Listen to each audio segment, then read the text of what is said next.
مولاي صل وسلم دائما ابدا.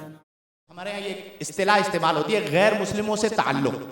اس تعلق کی تین مطلب کس طرح کا تعلق ہوگا، اس میں ایک موالات آتا ہے، ایک مواسات آتا ہے اور ایک مدارات آتا ہے. تو ان تین میں موالات کو ہٹا دیا گیا، اس کے بعد مواسات اور مدارات یہ دونوں درجے غیر مسلموں کے لیے رکھے گئے. کس کے لیے رکھے گئے؟ غیر مسلموں کے لیے رکھے گئے کہ جو غیر مسلم ہے اس سے مواسات کی جائے گی. مواسات کا معنی کیا ہے؟ ہمدردی. مواسات کا معنی کیا ہے؟ حسن سلوک. آپ کا پڑوسی اگر غیر مسلم ہے تو کیا آپ اسے گولی مار دیں گے؟ آپ کا پڑوسی غیر مسلم ہے تو کیا آپ اسے قتل کر دیں گے؟ اگر وہ غیر مسلم ہے تو کیا آپ اس کے گھر کو آگ لگا دیں گے؟ یہ اسلامی تعلیمات نہیں ہیں. اسلامی تعلیمات یہ ہیں کہ غیر مسلموں کے ساتھ بھی مواسات کیا جائے گا. اور یہ بڑا نازک مرحلہ ہوتا ہے. میں اس میں مذہبی لوگوں کو بھی کہتا ہوں کہ بعض اوقات کیا ہوتا ہے کہ غیر مستند لوگ ہوتے ہیں، جہالت ہوتی ہے، وہ اپنی جہالت کی وجہ سے ایک کام کرتے ہیں اور ایک جتھا بن جاتا ہے. اب جب وہ جتھا بن گیا تو آپ اسلام کے نام پر نعرہ تکبیر لگا کر، نعرہ رسالت لگا کر یہ سمجھ رہے ہیں کہ میں جو یہ کام کر رہا ہوں یہ تو اسلام کہتا ہے. تو یہ جو کام آپ نے کیا ہے اسلام یہ نہیں کہتا، دین یہ نہیں کہتا، تعلیمات رسول کریم یہ نہیں کہتی. تعلیمات رسول کریم صلی اللہ علیہ وسلم تو یہ ہیں کہ جو ذمی یعنی جن کی ذمہ داری مسلمانوں پر ہے، جو اس ملک میں اس علاقے میں رہنے والے ہیں، ان کی جان مال عزت آبرو کی حفاظت ریاست اسلامی کی ذمہ داری. کس کی ذمہ داری؟ مسلم ریاست کی ذمہ داری ہے کہ وہ ان کی جان مال عزت اور آبرو کی حفاظت کرے گی. تو اس لیے میرے پیارے دوستو، آپ سب سے میری یہ گزارش ہے، جو لوگ مجھے سن رہے ہیں دنیا جہان میں جہاں سن رہے ہیں، اپنے اندر شعور کو بیدار کریں، اپنے اندر اس بات کی طلب کو بیدار کریں کہ ہم نے رسول اللہ صلی اللہ علیہ وسلم کی تعلیمات کو جان کر اس کے مطابق زندگی گزارنی ہے. ہم نے کوئی ایسا کام نہیں کرنا. اب یہ بڑی تکلیف دہ بات ہوتی ہے کہ وہ کام ہو اسلام کے نام پر اور نقصان بھی کس کا ہو رہا؟ مسلمانوں کا. کام ہو دین کے نام پر اور نقصان بھی کس کا ہو رہا ہو؟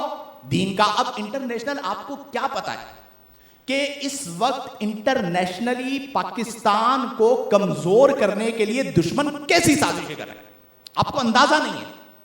کئی باتیں میں آپ کو ذکر نہیں کر سکتا. ایسی سازشیں کر رہے ہیں کہ کسی طرح ان کے اندر جو ہے نا وہ مذہب، یہ جو واقعہ ہوا ہے یہ مذہبی فسادات یا مذہبی فسادات میں مبتلا ہو یا مسلکی فسادات میں مبتلا ہو، ان کو آپس میں لڑوا دے. غیر مسلم کو مسلم سے لڑوا دو، بریلوی کو دیوبندی سے لڑوا دو، دیوبندی کو شیعہ سے لڑوا دو. میں واضح الفاظ کہہ رہا ہوں، ان کی تو چاہت ہی ہے تاکہ گلی گلی کے اندر خانہ جنگی ہو جائے.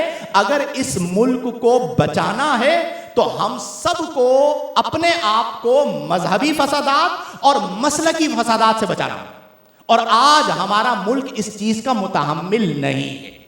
تو اس لیے اپنے شعور کو بیدار رکھیں.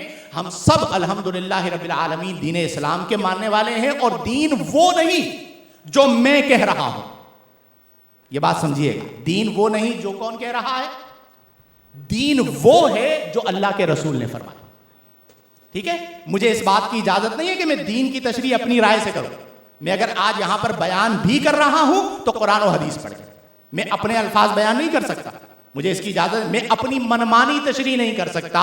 تو اس لیے سمجھداری کے ساتھ ایک تو یہ پیغام ہے اللہ کے رسول صلی اللہ علیہ وسلم کے منبر پر بیٹھ کر، مسجد میں بیٹھ کر آپ سب احباب اس بات کی تائید کرتے ہوئے یہ بات کہیں گے کہ ہمارے دین میں غیر مسلموں کی جان مال عزت آبرو کی حفاظت کا حکم دیا گیا، اور پاکستان میں عمومی طور پر وہ محفوظ ہیں. تو اس واقعے کو سمجھا جائے. اور میں یہ گزارش کروں دونوں رخوں کو دیکھتے ہوئے کہ اگر کسی بندے نے واقعتاً قرآن کو جلایا، دو پہلو ہیں. بعض اوقات کیا ہوتا ہے، میڈیا جو ہے نا وہ ایک پہلو کو نظر انداز کر دیتا ہے، ایک پہلو کو اچھال دے گا جو مسلمانوں کے خلاف جا رہے ہو. دیکھیں یہ عمل کیا، ہم یہ کہہ رہے ہیں، آپ ہمیں نہ بتائیں، ہم یہ کہہ رہے ہیں کہ جو یہ کیا، آبادی کو جلایا، غلط کیا.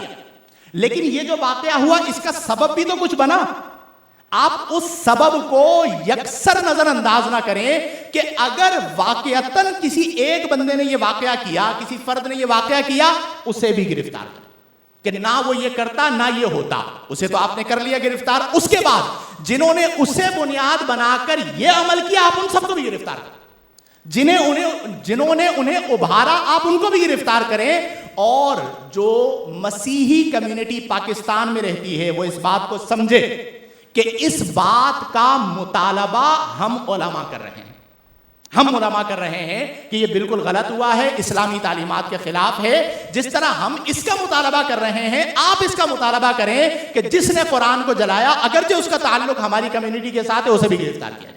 جب دونوں طرفوں سے عدل کے ساتھ تقاضا ہوگا تو معاملات ختم ہوں گے. اور عوام الناس سے میری گزارش ہے, آخری بات آپ سب سے اور جو لوگ مجھے سن رہے ہیں, ہمیشہ یاد رکھیں کہ ہم الحمدللہ رسول اللہ کے غلام ہیں. رسول اللہ کی ناموس پر, ناموس قرآن پر ہماری جانیں بھی قربان ہیں. لیکن اسے بنیاد بنا کر اگر کسی موقع پر ایسا ہوا کہ کسی پر الزام لگا کر ہمیں استعمال کرنے کی کوشش کی گئی تو اسلام کا تقاضا یہ ہے کہ ہم استعمال نہ ہوں, اس کے حقائق کو دیکھیں. اور یہ بنیادی طور پر میں پھر کہہ رہا ہوں ذمہ داری ہے ریاست. جب یہ واقعہ ہو رہا تھا ریاست سوئی پڑی تھی, کہاں تھے پولیس والے؟ ٹھیک ہے, بعد میں آپ نے ایک دو کارروائیاں کر کے ایک کو اس کو معطل کر دیا, دوسرا اس کو معطل کر دیا. جب وہ جمگٹا اس طرف جا رہا تھا تو آپ کھڑے ہوتے وہاں پہ. ریاست نے ابتداءً اپنی کمزوری دکھائی تو اس کے نتیجے میں یہ ہوا. لیکن اب بھی میں یہ کہہ رہا ہوں کہ ریاست کا ذمہ ہے کہ گرفتار کریں, لے کر جائیں انہیں کورٹ کے اندر, جو ان کی سزا بنتی ہے انہیں سزا دی جائے, کیونکہ اس واقعے کی وجہ سے ہمارے دین کو نقصان پہنچا. لوگ دنیا کے اندر یہ دکھائیں گے, کہیں گے دیکھیں یہ مسلمان. تو میں نے آج یہ ساری گفتگو اس لیے کی ہے کہ یہ چند لوگوں کا عمل اسلام نہیں ہے, چند لوگوں کا عمل اسلام نہیں ہے. یہ جو کیا گیا یہ اسلام نہیں ہے.